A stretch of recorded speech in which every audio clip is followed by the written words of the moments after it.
Past experience, this project's definitely a lot larger than what we've done in the past. This was a community effort put in by thousands of people taking their time and energy to raise over $300,000 to build something Lawton has never seen before. And 23 years later, this park has become unsafe for today's generation. Like I said, it was built with passion and love, and that's what's different about Kids Zone than any other place in this area. Mark Glenn was the project coordinator behind this Lawton staple. He said he would visit a community-built park while visiting his parents in California and wanted to bring something like that into his hometown. It gets children out of the house for physical exercise. Adults meet each other. Many, many people have become friends just from meeting out here at this location. So it's been a blessing to the town.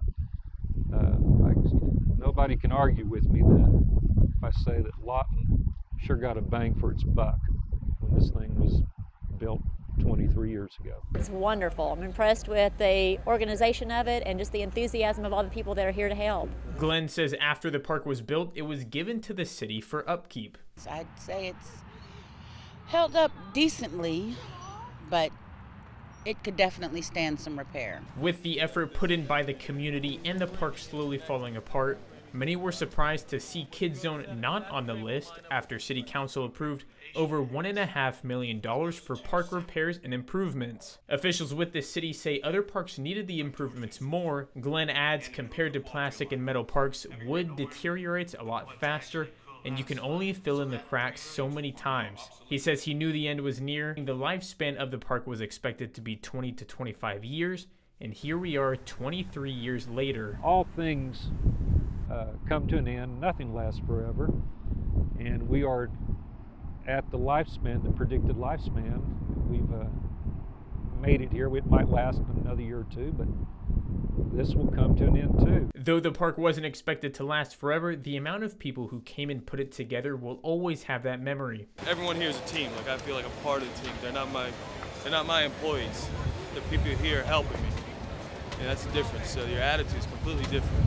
I walked in today, I saw all of these familiar things that we had touched, that Kathy and Carol and all the volunteers that helped me bring these to fruition. Jack Bryan used to be an art professor at Cameron University and was the lead artist for all of the handprint tiles you see at the entrance of the park.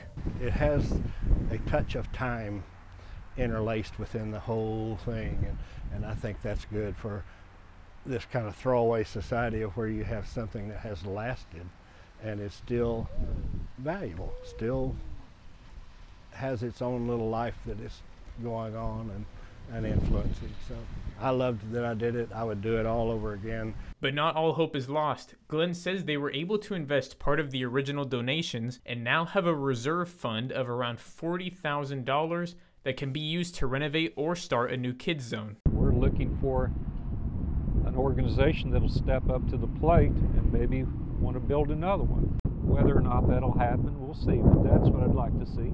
And if not, there's other things we can do. We can support another playground in this town if that another Kids Zone does not come to fruition. Glenn says if action isn't taken soon, people who played at this park or had a hand in its creation are at risk of losing it in the next year or so. Reporting for 7 News, I'm Seth Marsicano.